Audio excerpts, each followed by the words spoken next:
Alrighty, we are back here on TYT Sports. Rick and Jason. The Sports Illustrated cover appears to be one of the most tone-deaf things that we have seen. And here it is, in case you missed it. Sports Illustrated, a nation divided, sports united. Now, let's just try to think about this a little bit. You see LeBron James, Steph Curry, Roger Goodell, Shad Khan, of course, going to the middle row from left to right. Shad Khan, owner of the Jaguars, Steve Kerr, Candace Parker, the one female, Bruce Maxwell, Aaron Rodgers. Who even is that in the middle? Is that Charlie Villanueva? Or? No, it's not. No, that's not Charlie Villanueva. Not at all. And then Michael Bennett. The fact is, it doesn't matter. So just try to think about this a little bit more. Roger Goodell is in the front row. Michael Bennett all the way in the back. Aaron Rodgers in there for some reason. Shad Khan, who gave $1 million to Donald Trump's campaign, in there for some reason. Now come back to us before we go to the next slide. So with that being said, once again, and we did this on a previous clip, but Roger Goodell continues to find a way to brand his own league, corporation, and try to get out on the offensive of big issues. I outlined it previously. With a campaign to try and promote the league against domestic violence in light of the Ray Rice situation when he punched his then fiance, now wife, Janae Palmer, in, wasn't it Atlantic City? In an Atlantic City elevator. So with that being said, Roger Goodell, let's go back to the SI cover, the original one. Roger Goodell on the cover, and you see him stage right. Roger Goodell released a 3-sentence statement about what occurred in the National Football League.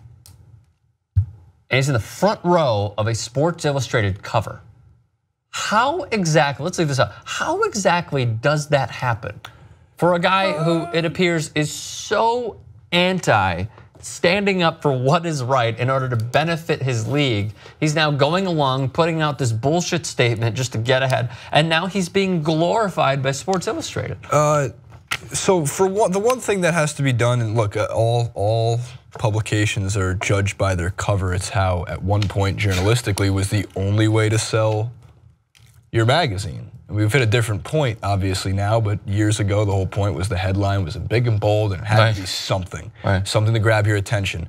There used to be a point where the Time, which it still does. Look, I mean, look, which is absolutely still does. We're people talking just read about the headline. The Time magazine cover used to be one of the most coveted ones. I think Vanity Fair for a while was one of the most coveted ones. And I just think one of the things is, and it's important for everyone to understand this, we're not ripping the article. I don't even think it's out yet.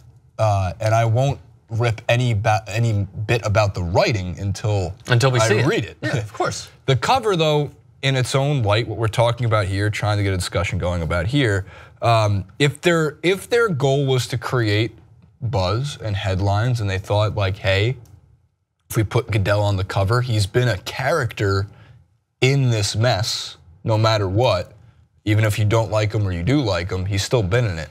Now putting him in the back row and making Michael Bennett front and center. How much is not in? Maybe, I can understand why he's there. Again, he's a character in the mess. He's gonna be, here's the thing, he's gonna be mentioned.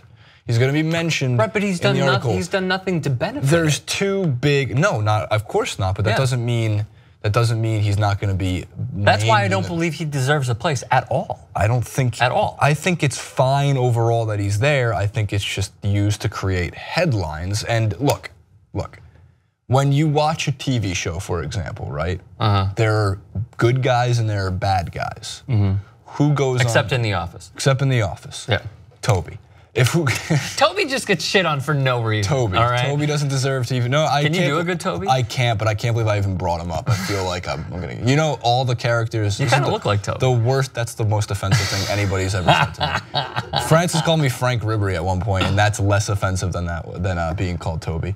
That's the worst. Is being thing. called Frank Ribery less offensive than labeling Frank Kaminsky a Frenchman? True. This is not the clip to tangent on though. Okay. So the point being with my point being about movies and TV shows is, do the bad guys not get put on the cover? Did Joffrey not get put on the cover of Game of Thrones things? Of course he did. I hated Joffrey. Right, that was also fiction. I know, but it's still the same style of getting your advertisement out, and that's what this is. So to like hate on the idea, it's totally fine if you don't want him to be on there, but I understand from the advertising angle why he's there. From an advertising... Here's what I don't understand. Okay. Where the F is Colin Kaepernick? Why exactly is Steph Curry front and center? I know he was disinvited from the White House like a little kid who was in. I agree with you. Didn't you put together the second slide? Yeah, no, somebody else did. No, I'm saying you put it together for the show. Yeah, of course. If we go to the fixed one. Hey! And my point, here's a couple of other really important notes. Sports Illustrated puts 64 teams from college basketball, one player from every team on the cover of their March Madness edition. They definitely could have fit like 60 more people. I know that because they already do it. They put an offensive lineman in Tom Brady's armpit. Like we could have put Goodell, if you wanted him to be there, in Kaepernick's armpit. That was actually Tom Brady's Facebook post, as a matter of fact. In addition to that, and lastly, I think the biggest injustice here, because I think people's memories are too short, is Megan Rapinoe. Rapinoe, sorry. Took the words right out of my mouth. Is nowhere to be found. No. I tweeted this out earlier. She was the first, I believe, to do an on-field demonstration, and she did it quickly, and she caught a lot of heat.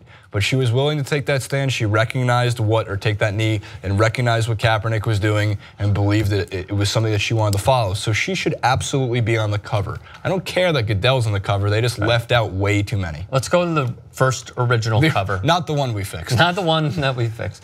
So here's my main problem with this, and we established this previously, is that yes, this week has been weird and we've been riled up because the president labeled every NFL player a son of a bitch who takes a knee, okay? Now, I understand that right now the narrative is it's sports versus Trump, and that's fine, I understand that. But once again, we are missing the point of what the initial protest was. It was about the racial injustices that are going on in impoverished communities in the United States of America. So yes, I understand that, you know, a branch right now is sports versus Trump and black athletes against Donald Trump and, you know, LeBron James and Steph Curry and so many others standing up to him. But the trunk, okay, of this tree, the life of the protest was taken on by Colin Kaepernick for the oppression of minorities. So Sports Illustrated not only missed the point with including Colin Kaepernick, but missed the point in including what the fucking purpose of the protest was. Correct. And that's what gets us incredibly riled up because they continually miss the point in order to, as you said, for advertising dollars to be a little bit controversial. I get it, I understand it. Sex sells, controversy sells, that's bleeds, totally fine. It leads, these are the things you're taught. But you can't just miss the focal point of how this entire movement started.